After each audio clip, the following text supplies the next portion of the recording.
MTP bill 2020 यानी medical termination of pregnancy bill 2020। ये bill दोनों ही यानी यूनियन कैबिनेट में पास हो चुका है। तो देखते हैं इस बिल में आखिर क्या है जो बहुत ही इंपॉर्टेंट है हर इंसान के जानने के लिए। तो चलिए फिर बढ़ते हैं आगे, देखते हैं आखिर इस बिल में क्या है।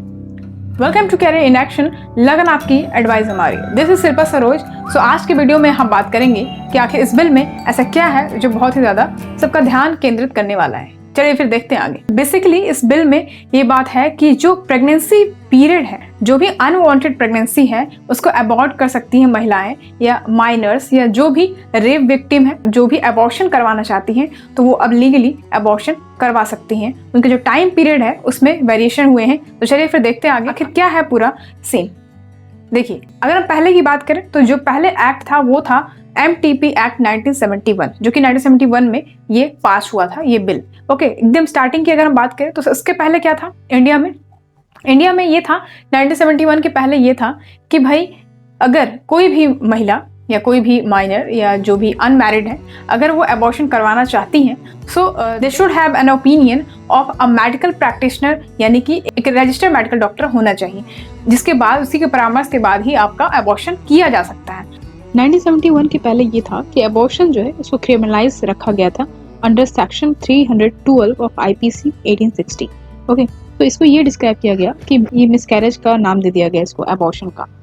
देखिए, MTP एक्ट 1971 की बात करें तो ये जो एक्ट है, एक्ट के अकॉर्डिंग ये डिसाइड किया गया कि किसका अबॉर्शन हो सकता है। अबॉर्शन जो है उसके बारे में प्रावधान किया गया है। सो MTP एक्ट 1971 के सेक्शन 3 के क्लॉज 2 में ये चीज मेंशन है कि भाई अगर जो भी महिला होगी उसको अगर अबॉर्शन करवाना है तो उसको एक रजिस्टर्ड मेडिकल प्रैक्टिशनर यानी रजिस्टर्ड डॉक्टर के परामर्श के बाद ही उसको टर्मिनेट किया जा सकता है, यानी उसका अबॉर्शन किया जा सकता है। लेकिन इसमें दो कंडीशन है। पहली कंडीशन क्या है, अगर प्रेगनेंसी पीरियड जो है 12 वीक्स को क्रॉस नहीं की है तभी आपका टर्मिनेशन हो सकता है, यानी अबॉर्शन के लिए अलाउ किया जा सकता है। और दूसरा कंडीशन क्या है कि अगर आपका 12 वीक्स से ज्यादा 20 वीक्स तक हो गया है या उससे ज्यादा हो गया है तो वहां पे उस केस में क्या होगा, वो स्पेशल केस होगा। उस केस में ये होगा कि आपको 2 मेडिकल प्रैक्टिशनर यानी 2 मेडिकल डॉक्टर के परामर्श के बाद ही अबॉर्शन का जो प्रोसेस है वो आगे बढ़ेगा, क्योंकि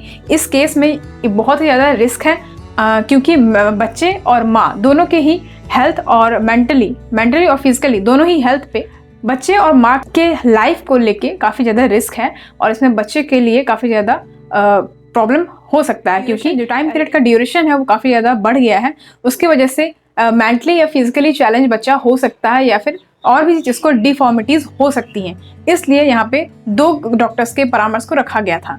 अब आगे क्या है, तीसरा केस ये था कि कोई भी अगर माइनर है या कोई भी वुमन या गर्ल है जिसको टर्मिनेट करवाना है फिर अबॉर्शन करवाना है, तो वहाँ पे ये था कि उसको अपने पेरेंट्स से रिटन कंसेंट लाना पड़ेगा, उसके बाद ही ये प्रोसेस आगे होगा।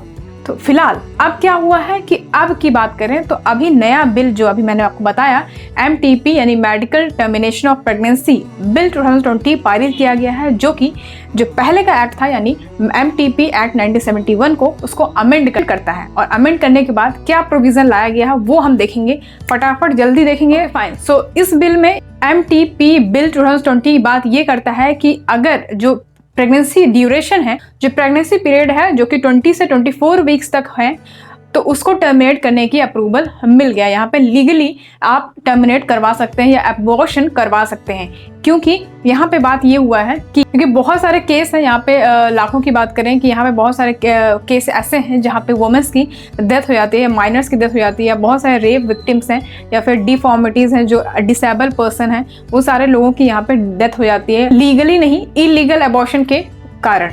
तो वही इसी के लिए इसको प्रोत्साहित करने के लिए बहुत समय लग गया, लेकिन अगर आया है इस 2020 में, अगर ये जो बिल है वो अप्रूव कर दिया गया है, तो इस बिल में ये कहा गया है कि भाई जो 20 और 24 वीक्स के ज़्यादा जो प्रेगनेंसी ड्यूरेशन है जो अगर बढ़ गया है तो उसमें भी केस में भी अबॉर्शन किया जा सकता है, ताकि वुमेन्स के लिए लीगली और ईजियर वे ये अपनाया जा सके और उनको एक सेफ एनवायरनमेंट प्रोवाइड किया जा सके। क्यों जरूरी था ये अमेंडमेंट देखेंगे। जैसे कि आपको पता है कि जो 20 वीक हो जाता है अगर प्रेगनेंसी पीरियड का, तो उसको टर्मिनेट करना उतना ही मुश्किल हो जाता है। लीगली इसको लीगली पॉसिबल करवाना बहुत ही ज़्यादा मतलब चने चबाना जैसा हो जाता है, बहुत ही डिफिकल्ट वर्क हो जाता है।